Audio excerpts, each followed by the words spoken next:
Thank you so much, Charles D'Angelo, for being with us at AIB Network on The Written Word. Thanks for having me, Audrey. It's nice to meet you. And nice to meet you as well.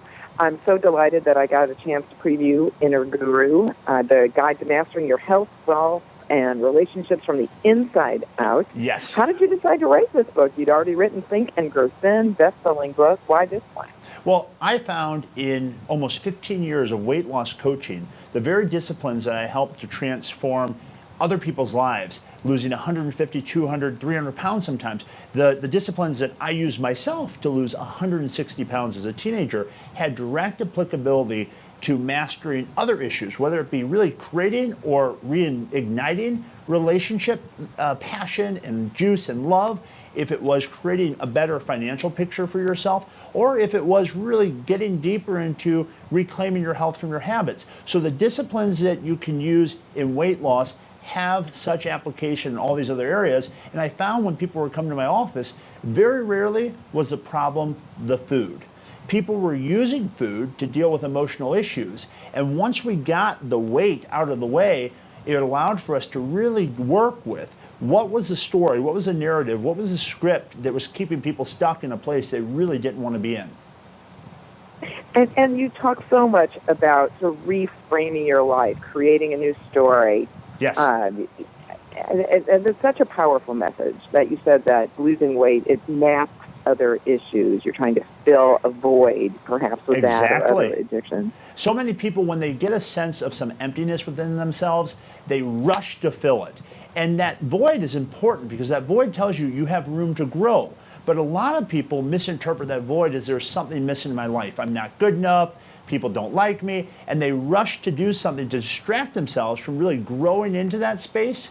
They fill it with something that doesn't last very long. For me, as a teenager, when I weighed 360 pounds, it was food. For some people, it's harder drugs. It's heroin, it's fentanyl, it's alcohol. Or for others, it's going from one relationship to the next, to the next, to the next, trying to get their needs met from things that can't meet those needs in any real sustainable, lasting way. So in Inner Guru, I walk people through not only how to lose 100, 150, 200 pounds, how to improve their financial health, how to sustain or create a relationship, but really, how do you take control of your own psychology so that you can begin to become the director of your life and not allow your past to do that?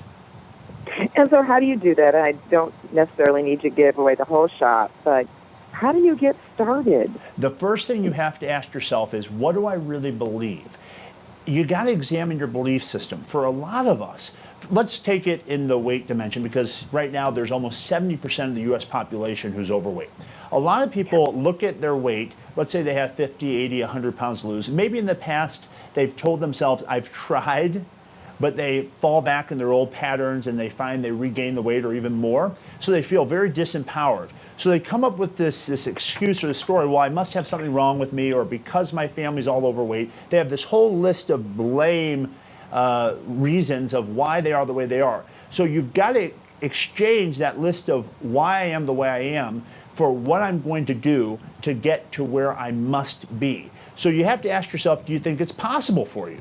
And of course it's possible. You can find people who have lost 100, 150 pounds. You can look at my website, charlesdangelo.com, and you'll see people, about over 400 videos on there of people who I've helped personally to coach their goals. So we know it's possible. The second thing you have to ask yourself is, am I really at the place in my life where I want it? A lot of people tell themselves they want it, but when it comes down to actually following through on the daily disciplines, they find they want the product without the process. We're in a kind of a microwave society where we want what we want, when we want it, as quickly as possible. And the reality is everything has a gestation period. A lot of people label themselves as failures, not because they were incapable of reaching their goals, but because they gave up too soon. They were right on the threshold of making a breakthrough, and usually right when you're about to break through is when the biggest obstacles come your way. So if you're sitting at home and you're listening to this or you're watching this and you feel like I've tried everything and every time I get close I step back, you've got to ask yourself, do I really think that it's possible for me? Do I really want it? At the superficial level, of course you say you want it. But when you think about what it's going to take to get there, sometimes you have some work to do at looking at that. Number three, go ahead. Sorry. No, I was going to say, you mentioned the biggest obstacles and people giving up too soon. Yes. What do those obstacles, those roadblocks, those blips, what do they look like? What form do they come in? Emotional discomfort. So anything that stresses us, a lot of people tell themselves they're emotional eaters. And this is what ties into this third piece of belief system. We have, do I think it's possible? Secondly, do I really want it? But thirdly, do I really feel that I deserve this? A lot of people have this limiting belief that because of where they came from, who they spend time with, that they don't deserve all they really want. And it seems pretty psychoanalytical, right, to say that. But when you stop and think about it, a lot of people, when they start to make changes, they find even their peer group changes. And that scares a lot of people. When all of a sudden you start to change, other people start to become a little alarmed. Even if you're not being successful, just the idea that you're working to change yourself, it really, for other people that know they probably should be doing the same thing, it can really unsettle them. So we'll be met with emotional discomfort. Maybe the people we used to spend time with don't want to spend time with us anymore. And so many people will put misery in the seat that loneliness should sit in. They don't like being with themselves. They don't like feeling emotions. And what they tend to do is distract themselves. It's what I used to do. When I was in a place where I felt everything was out of control, I wanted to change how I felt in the moment. And the way that I did that was using food. What are you using to change how you feel right now? What are you using to keep yourself from dealing with the real issues? And once you start to look at what the real issue is, you mentioned earlier this void.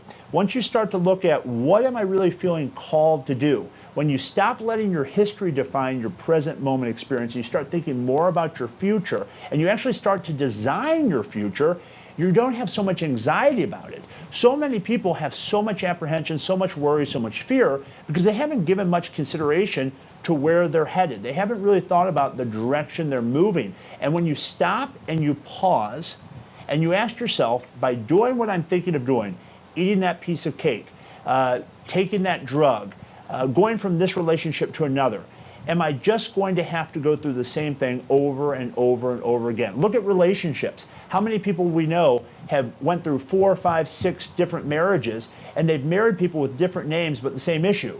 You've got to look at the only way that change happens, and it's by changing yourself. And lastly, does it fit my life? When you want to become fit and healthy, as I said, there's going to be a lot of change. You're going to have to recognize the standards that you have for yourself are going to really impact everything else. When you're more disciplined, you're going to find you're more disciplined in other areas. And there's a positive to that, but there's also what many might think of as a negative. Again, you're going to have to put yourself in a position of taking care of you first. Many people think, especially moms, think that that's selfish. You know, why should I put myself first? I mean, I've got to take care of my kids. But I always use the old metaphor, the old example of if an airplane's going down and the oxygen masks drop. They don't tell you if that happens to put the oxygen on your kid first, do they? They say put it on yourself first. So you've got to take care of yourself if you want to be able to serve, if you want to be able to be the best parent, if you want to be able to be the best spouse, if you want to be the best career professional, whatever it is that you want to really master, you've got to make the investments in yourself so you have more to bring to everything that you're spending your time doing. So what's fascinating is that transformation and change, there's the word loss comes up, or perhaps there's a way to reframe that is what you're suggesting. That makes room for the transformation. If you get your ego out of the way, because our ego thinks of everything as in terms of physical presence, there isn't any loss. You are still the same you, even though if we took a picture of you, Audrey, from 10 years ago or 20 years ago, you don't look the same, but you're still you. So there's an essence to everything. What you really want to ask yourself isn't how is change going to come about, it's do I want to really direct it? Because that's what your opportunity is through my book, Inner Guru, is taking charge of the inevitabilities of life. There's going to be all sorts of adversity. Just because you're going to have more opportunities doesn't mean you're not going to have more challenges or more difficulties. That's the nature of life. So I always tell people, understand, become a hungry learner. Try to get around people that have really mastered the areas of life that you want to take charge of. If you'll put yourself just in proximity to them, if you'll get around the people that have great marriages, great relationships, that have great health, that are wealthy in every sense of the word, by osmosis, just by being around them, you'll start to mirror, to model those same behaviors. Who you spend time with has a tremendous impact on who you become. And the way you talk to yourself is often learned by those you spend time with. So if you think in a very limited way, you've got to ask yourself, well, I certainly wasn't born with this vocabulary, so where did I learn it? I don't think there's so many losses. I think that if you recognize that everything presents a certain opportunity, for every door that closes, there's a door that opens. But most of us, when a door closes, we spend so much time looking at the door that closed, we miss the one that God just opened. So you've got to bring faith into this. And I'm not here to proselytize or preach. I tell people that I don't think you can reach success by faith alone, but I don't think you can reach success without it. So it's really important that you integrate all these different things into a system that works for you, that keeps you motivated, that keeps you going, so that not only do you free yourself of the weight, if that's the challenge you're dealing with, but you also begin to get down to the real core issues of feeling that you do deserve the life that you want to construct for yourself, and really getting excited about doing just that. Charles, before we wrap up, and I am mindful of our time together, it is a little limited, I'm curious about your creative process. Sure. When do you write? What inspires you? Who inspires you? What is your recommendation for people, maybe even who just want to sit down and not necessarily sit down, but write a book as well, like you did? I am a voracious learner. Any free time I have, and when I say free time, I mean the time I don't spend with my weight loss coaching clients or my life coaching clients, I am learning. And I learn from anything. I learn from this conversation. Just talking to you, I'm picking things up. I don't think that we have to spend as much time consciously working on how we're going to become successful if we'll find learning to be enjoyable. Learning, I think, is really the key to any lasting success. Achievers, leaders are readers. They're people that constantly are taking in information. Now, you've got to ultimately come to your own conclusions after you read what you're going to read and listen to what you're going to listen to and watch what you're going to watch. But I would become mindful of what you're allowing to influence you. My creative process is making sure I'm staying in alignment with those things and those sources of wisdom, of information that are all about opportunity. They're not about fear. And so it's very important that you become focused on putting yourself in alignment with those things that are congruent with the vision you have for yourself in your life.